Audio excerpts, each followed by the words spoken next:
Pacome Zouzoua ndiye homa ya jiji.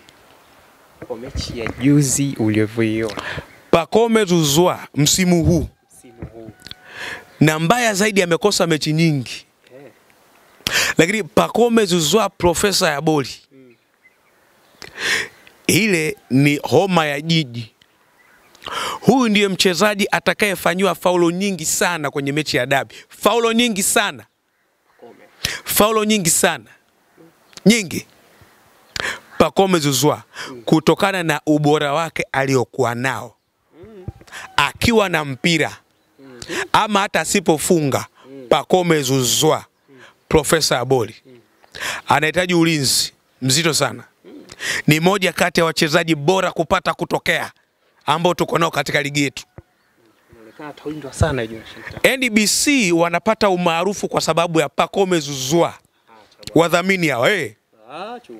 Hasa kumbe nini? NBC wadhamini wa ligi kuu wale wanapata heshima kutokana na Pacome Zouzoua. Pacome. Wote Azam TV hawa.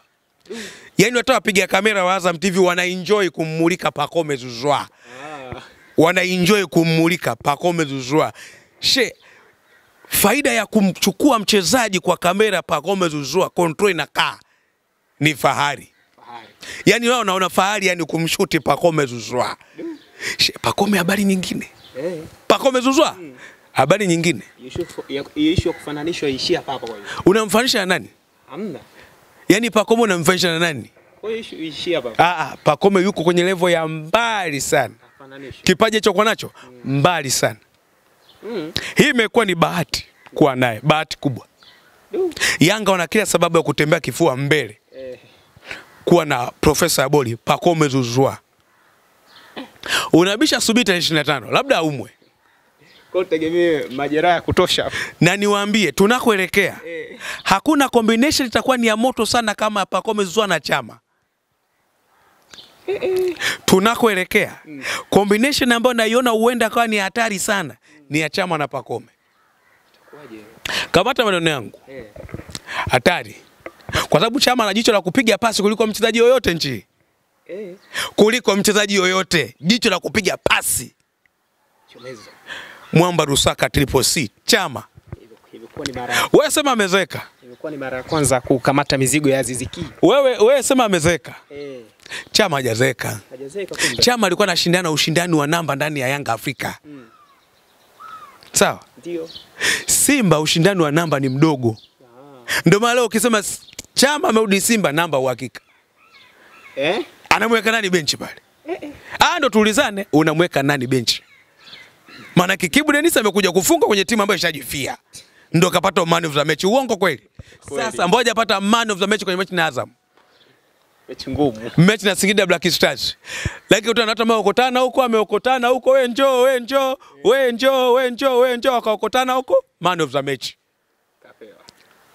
Unaelewa vizuri? Unaelewa. Yaani Kibu anapiga hapa sio na wapi imo. Nampongeza, sio kila mmoja anaweza kufunga.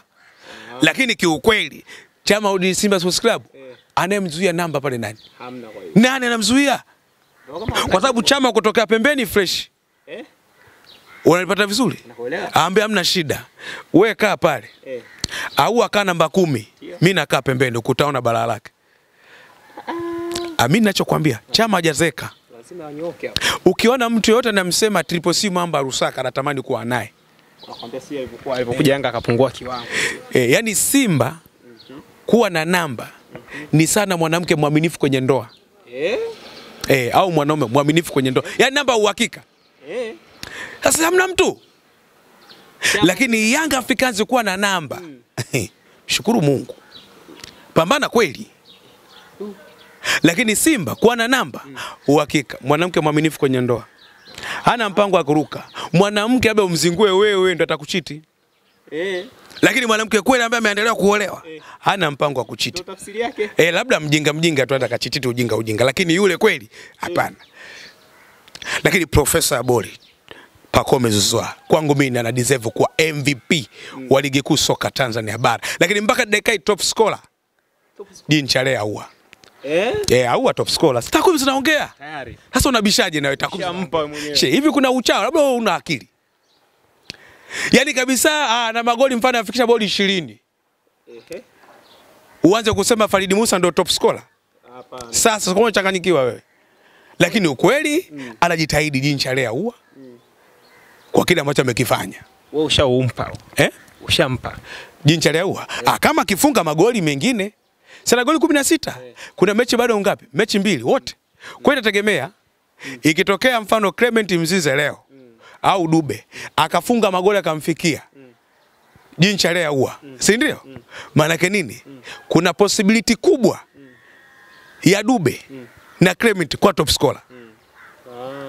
Kama naomba nieleweke, kama Dube kama Clement watafikisha idadi ya goli 16 sawa na Jean Charles Ahoua, top scorer watakuwa ni hawa Dube pamoja na Clement Mzize kama wakifikisha idadi ya magoli sawa na Ahoua. Kwa nini? Ahoua ana magoli mengi sana ya penalty. Goli la penalty lina pointi ndogo kuliko goli la kufunga direct. Sio, mnaelewa? Mimi nataka ushabiki kwenye mambo ya maana. Unaelewa? Kama Clement Mzize, Pacome Zouzoua watafikia idadi ya magoli ya Jean Charles Ahoua, Ahoua itakuwa ni ngumu kwa top scorer kwa sababu ana magoli mengi ya penalty. Goli la penalty kwa mujibu wa kanuni lina alama chache kuliko goli la kufunga direct. Yaani assist imo. Unaelewa vizuri. Lakini mpaka saizi anaongoza kwa magoli. Kwa sababu ana goli 16, Clement ana goli 13. Kwa ikatokea Clement, ikatokea Dube akafunga goli 3 na yeye 16, top scorer ni Dube au Clement Mzize. Ila kwa sasa Ahoua anaongoza kwa magoli. Nitashangaa kuona mtu kutukana hadi hili, atakuwa juu tu kanuni. Kwa sababu nature ya Mtanzania kujitetea kwake ni kutukana watu. Lakini mimi nawakaribisha, tukaneni sana chuma cha Mjerumani. Wala kuna shida, lakini nimekupa fakti kwa mujibu wa kanuni. Na ndio maana nikasema kama. Kama. Waelewe. Bado kiatu cha ufungaji bora ni kigumu. Kiatu cha ufungaji bora ligi kuu bado ni kigumu. Bado kinagombaniwa. Bado kinagombaniwa. Bado hakuna hata mtu mmoja aliyepatikana hapo. Bado kinagombaniwa. Kweli Ahoua anaongoza kwa magoli. Lakini hatujui mechi ya Juni 22 itakuwaje. Ikitokea Clement kafunga naye goli 3. Dube kafunga goli 3. Manake kiatu cha ubingwa, kiatu cha top scorer kinakwenda kwa mchezaji ambaye mwenye magoli mengi ya kufunga direct. Yani assist kamba na sio mkwaju wa penalty. Sasa chuma cha Mjerumani. Shukrani sana. Assalamu alaikum.